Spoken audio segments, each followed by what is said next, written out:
The following is a class on the Srimad Bhagavatam, 3rd Canto, 12th Chapter, text number 19, given by His Divine Grace, A.C. Bhaktivedanta Swami Prabhupada, recorded on March 3rd, 1975, in Dallas, Texas. By penance only can one even approach the personality of Godhead, who is within the heart of every living entity, and at the same time beyond the reach of all senses.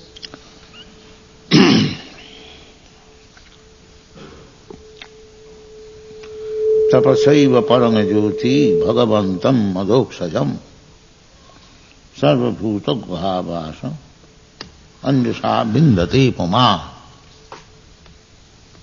From this verse we can understand the absolute truth is realized in three features. Bhagavantam adokshajam jyoti, param jyoti, and sarvabhuta guhavas.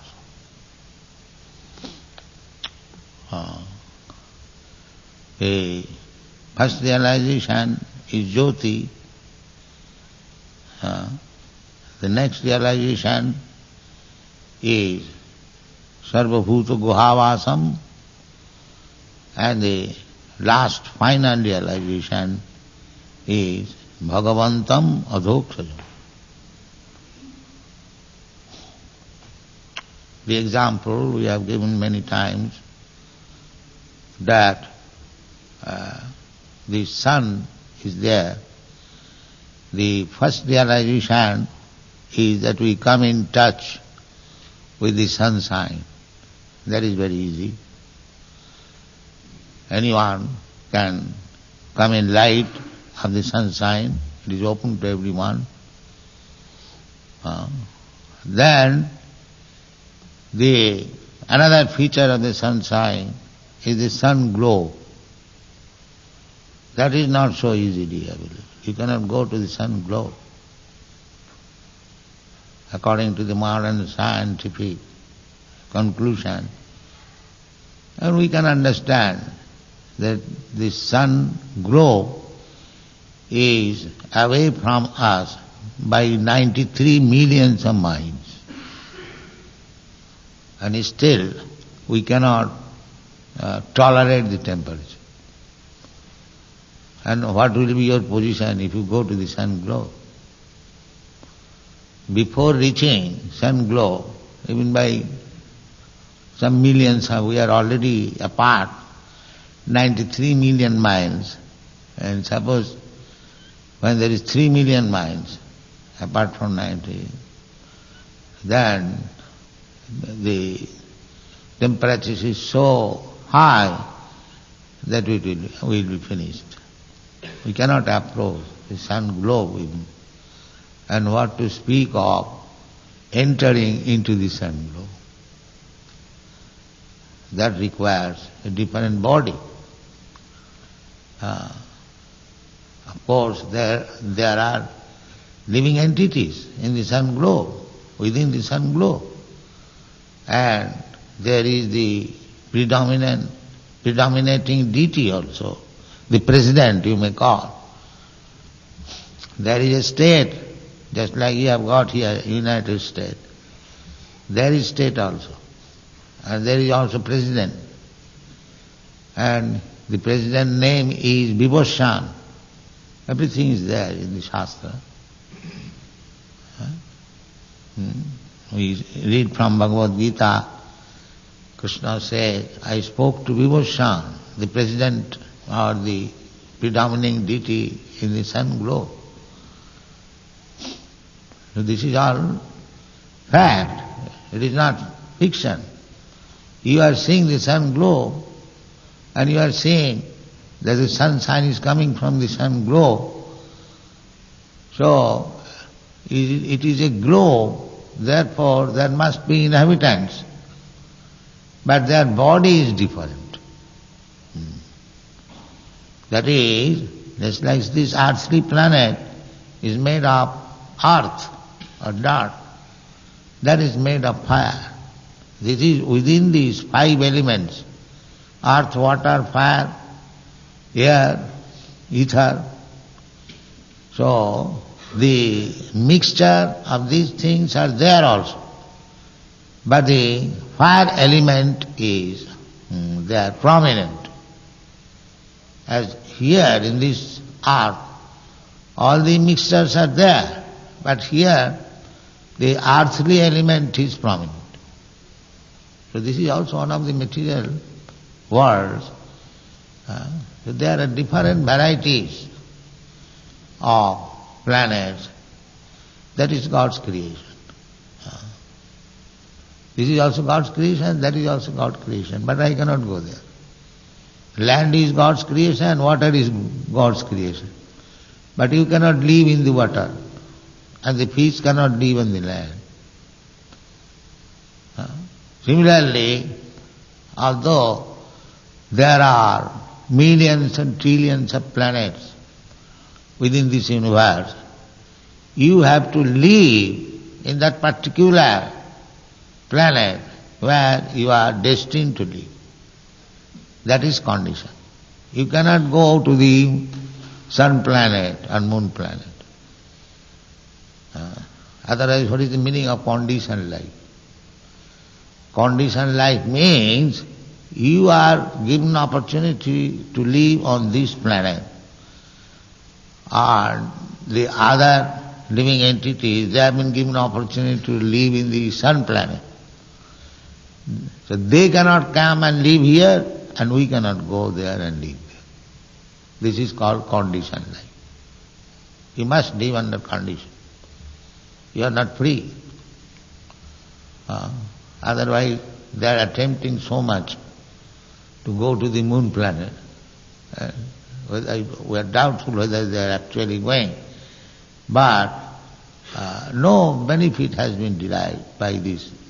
Simply, you have spoiled your energy, time and money. That is means condition. That you cannot violate the conditions of the nature. That is not possible. But they are thinking that free, they can do whatever they like. That is called ignorance, mura, rascal. They are living under condition, but they are falsely thinking that we are free. Is it not? Where is that freedom? Prakriti kilamanani gunai karmani sarvasa. This rascal civilization do not admit this.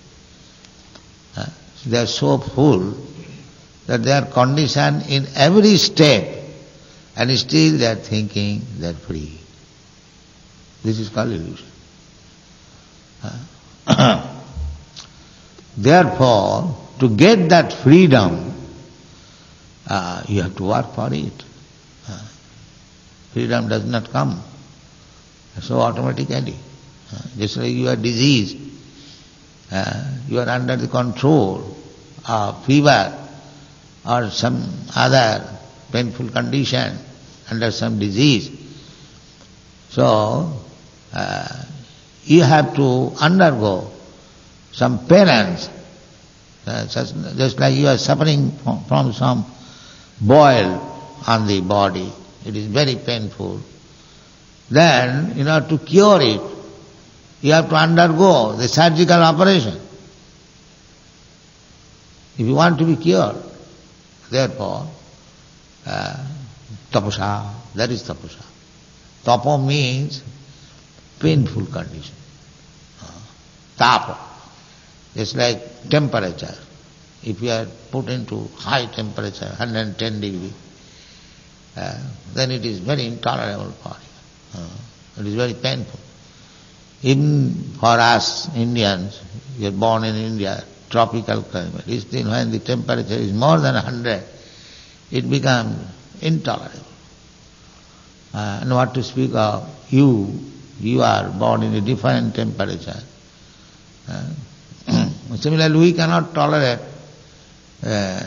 lower temperature. If it is below 50 degrees, it is intolerable for us. So, there are different climates, different temperature, and in Canada they tolerate 40 degrees less than zero. So it is a question of different condition of life, but we are conditioned. High grade temperature, less temperature, high grade cold, but we can be trained up to any kind of conditional life. That capacity we have got. There is a Bengali proverb, শরীরের নাম মহাশয় যা সহাবে তাই সয়. This body means it can tolerate any condition provided you practice it. It is not that you are under certain condition and if you are chained it becomes so intolerable that you cannot live. No. If you practice, just like nowadays nobody is going, formerly they are going to the Himalayan mountain and there is very cold and the tapasya, there is practice, method in high scorching heat. The saintly personal sages, they will ignite fire all down. Already there is high temperature and still they will get fire all down and go on meditation. This is tapasya. These are the items of tapasya. There is scorching heat and they will end there. And there is pinching, chilly, cold, less than 100 degrees, and they will go under water and put the body up to this and meditate. These are the items of tapasya. So, for God realization, formerly people used to undergo such severe type of penances, and at the present moment you are so fallen, we cannot tolerate these four principles. It is very difficult. We are imposing some tapasya. They don't indulge in these things. No illicit sex, no intoxication, no meat eating, no gambling. These are the items of tapasya for advancing in Krishna consciousness. So, is it very difficult? It is not difficult. If one can practice, go within the water up to the neck in chilly, pinching cold, is it more difficult to give up illicit sex and meat eating and intoxication? We are not advising no sex, illicit sex. Where is the difficulty? But the age is so fallen that even this primary tapasya we cannot execute. That is the difficulty. But if you want to realize God, as it is said here, tapasaiva, only by tapasya, only by penance, one can realize. Otherwise not. Otherwise it is not possible. Therefore this word is used, tapasaiva. Tapasaiva, only by tapasya. There is no other means. Tapasaiva. Param. Param means the Supreme. If you want to realize the Supreme, the Absolute, then you must agree to certain type of tapasya. Otherwise it is not possible. The preliminary little tapasya, just like Ekadashi, that is also one of the items of the tapasya. Actually on the Ekadashi days, we shall not take any food, even drink water. But in our society, we are not doing so much strictly. We say Ekadasi, you don't take food grains, take little fruit, meal. This is tapasya. So we cannot execute this tapasya. If we are not prepared to undertake even these very, very easily executable tapasya, then how we can expect go back to home, back to Godhead? No, that is not possible. Therefore, here it is said, tapasa eva, tapasa eva. Eva means certainly. You have to. Now, executing this tapasa, penances, are you loser? You are not loser. Now, anyone will come from outside, they will see in our society, our members, boys and girls, they say bright-faced. Do they not? They say distinction. One priest in plain cloth, I was going from Los Angeles to Hawaii. One priest, he came to me in the plane.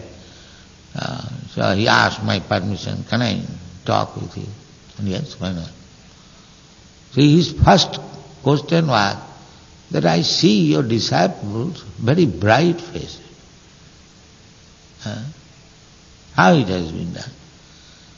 He's sincere. So what is the loss? By undergoing, by denying all these things, sinful activities, we are not losers. We can live very simple life. We can sit down on the floor. We can lie down on the floor. We don't require much furniture. Neither large amount of gorgeous dress. So tapasya required. If we want advancement in spiritual life, we must accept some sort of tapasya. In the Kali Yuga, we cannot accept such severe type of tapasya as in the cold we go underneath, under water, sometimes drowning or sometimes up to this, and then meditate or chant Hare Krishna. That is not possible. The minimum. So tapasya must be there. So you should note it by this verse, that some sort of tapasya must be done if we are serious about God realization. That is wanted. And then the first realization is Jyoti, Brahma Jyoti. Generally the Mayavadi transcendentalists, they think that this realization of Brahma Jyoti is all in all. The yogis, they think that realization of Sarva Guha Vasa, Sarva Bhuta Guha Vasa, Ishara Sarva Bhutanam Riddesha Arjuna Tishtati. God is there in everyone's heart. This is accepted in all Shastra. The Bhagavad Gita says, here also it is said, Sarva Bhuta Guha Vasa. Guha means the heart, core of heart. So he is there.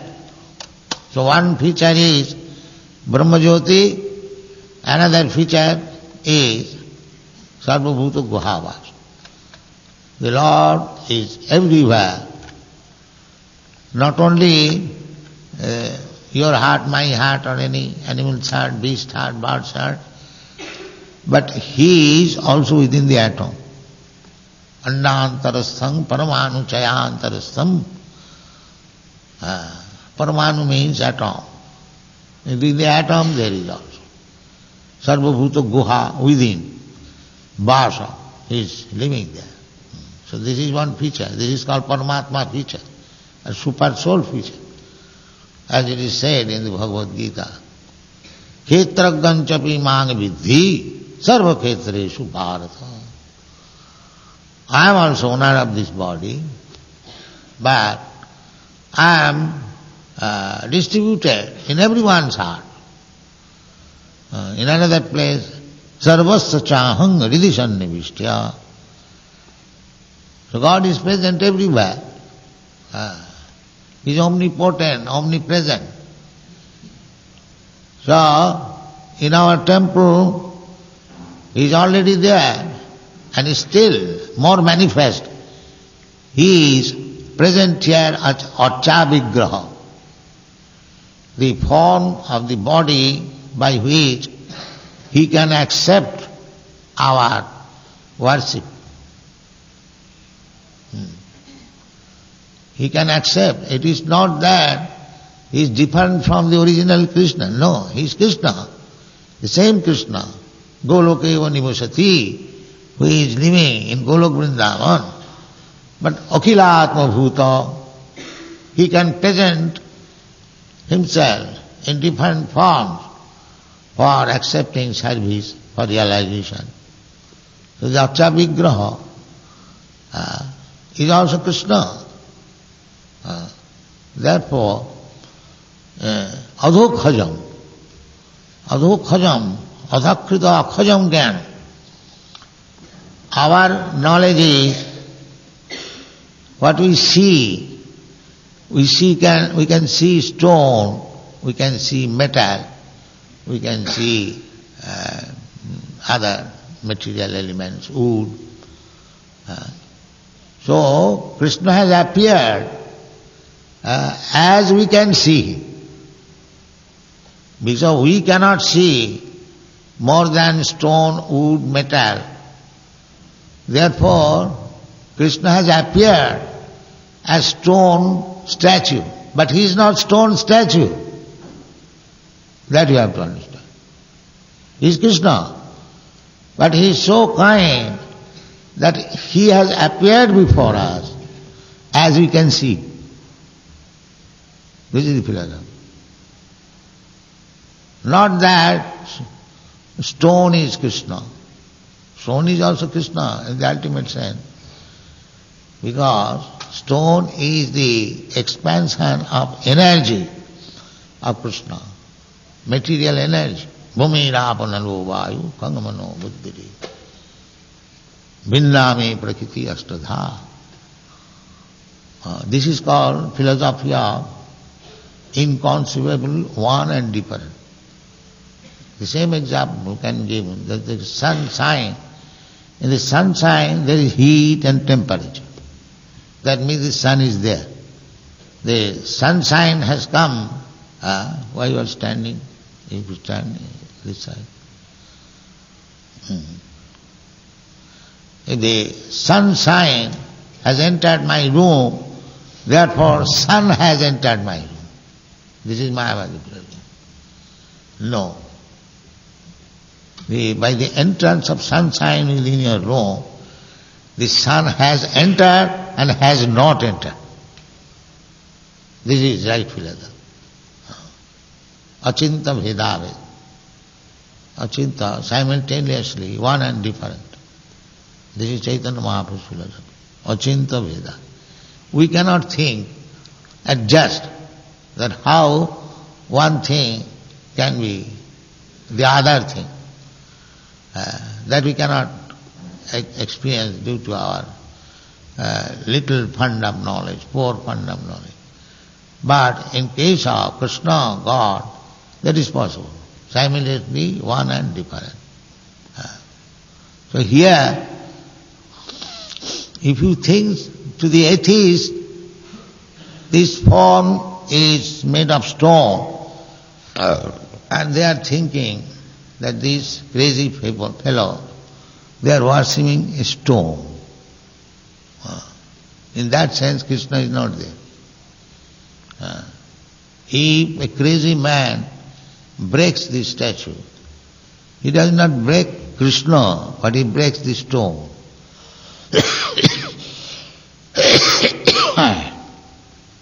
This is simultaneously one and different. For the devotee, He is Krishna. All the time he is Krishna. Because even if you take it as stone, stone is also Krishna because it is expansion of Krishna's energy. The same example. The sunshine is also sun. And Krishna is being omnipotent. He can accept your service anyway. Provided you want to render service, Krishna is ready to accept it. Therefore our duty is that we should never think of this deity as something made of stone or metal. We should always think, here is Krishna personally present. That is devotion. And we should worship him like that. We should offer respect that here is Krishna, we cannot do anything wrong, and therefore there is least of offenses of worshipping. 64 or how many? It is stated in the Nectar of Devotion. Do you discuss this? So we should avoid these offenses. Not that here is a stone statue, he is not going to see I am doing this offense, and then that is not very good. We should always feel that here is Krishna personally present. Actually he is personally present. Then are you so fool that we are worshipping a stone deity? No. We mean we have installed this deity under the direction of previous authorities, Acharya. So it is not whimsical. We have installed the deity exactly under the direction of the previous Acharya, and therefore the deity is personally present, Krishna, as he is present everywhere. Sarva bhuta guhavasa. Similarly, he can live in many millions of temples simultaneously and live at the same time Goloka Vrindavan. That is Krishna. That is Krishna's omnipotence. So, Krishna being very kind, he has appeared in our various temples. So we should very careful that here is personally present Krishna. Here is personally Radharani is there, personally Lord Chaitanya is there, Lord Jagannath is there. But he is keeping himself in such a way that you can handle in any way. Even if you commit some mistake, he does not protest. But we should not commit any mistake. That is our duty. We should not create such thing as it is offensive. Therefore the direction is there in the Shastra. And that you do like this, there will be no offense. And offenseless service will make you more and more advanced in spiritual life. So Krishna has Bhagavantam. Here it is said Bhagavantam. The Supreme Personality of Godhead is Krishna. But he is adhokhajam, beyond our sense perception. Adhokhajam. Adhakrita akhajam jnanam. Our knowledge is limited within this sense perception. That's all. We can see so long the light is there.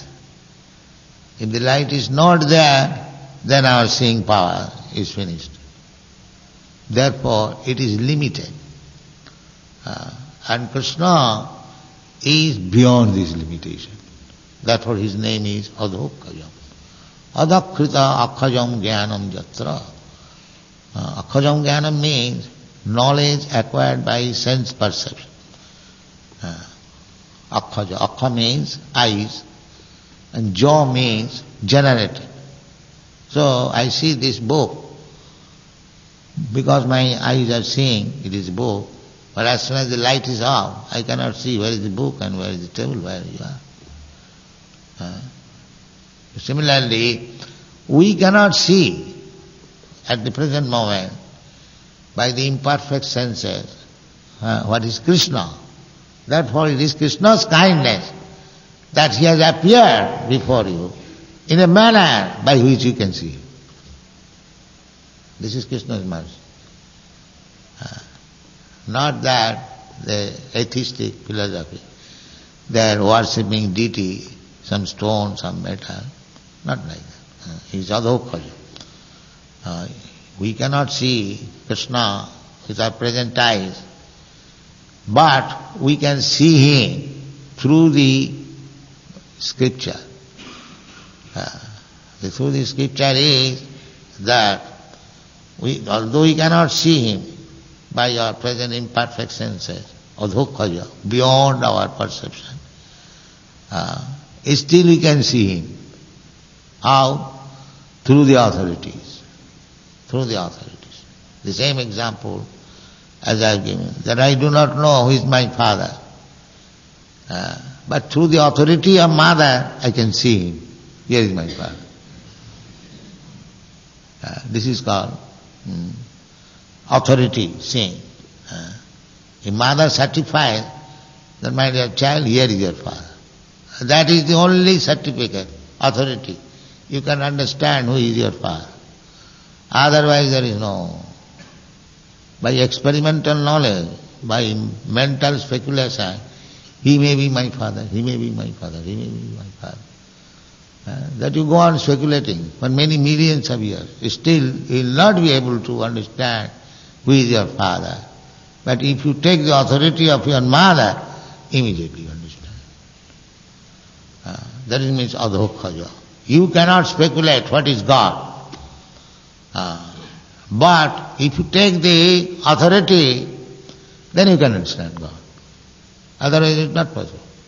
Athapite devo padambujadam prasadaleshanugrhita evahi janati tattam nachana ekopi chirang vichinnam. This is a verse. It is said, my dear Lord,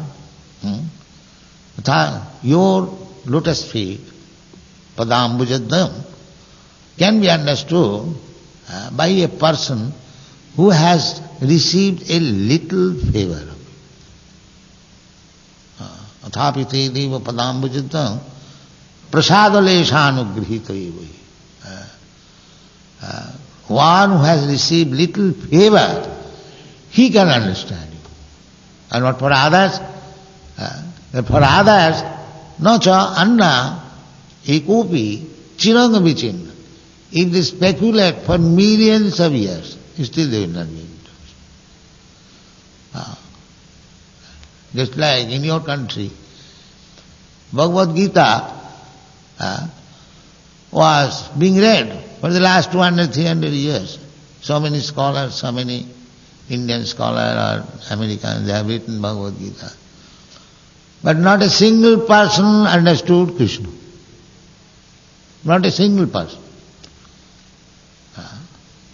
But now, when they are reading Bhagavad Gita as it is, they are understanding by the mercy of God. The mercy is shown if you follow the process, authoritative process. Prasada leshanugrhita evahi. One who has received a little minute quantity of the favor of Krishna, he can understand Krishna. And others, if they go on speculating for millions of years, they will not be able to. This is the fact. Therefore he is called adhokaya. So, our Krishna consciousness movement is the authorized process by which you can understand Krishna, the Supreme Lord. By other method, it is not possible. Krishna personally says, Manusyanam sahasreshu kaschid jadati siddhaye jatatam api siddhyanam kaschid vetimam tattvat. Nobody can understand. Out of many millions and trillions of persons, one is interested how to make his life success. Otherwise they are not interested in. Like cats and dogs, they are jumping here and there, that's all. And out of those persons who are interested, some may understand what is Krishna. So, Krishna is not so very easily understood, but by the grace of Krishna, we can understand him if we follow. Krishna says in the Bhagavad Gita, Matta paratarang nannat kinchijasti dhananjaya. There is no more superior power than me, or greater than me. So if we accept this statement of Krishna, then you understand Krishna immediately. Otherwise, by speculation, it is not possible. The process is tapasaiva, a little tapasa. So whatever little tapasa we have prescribed, you follow.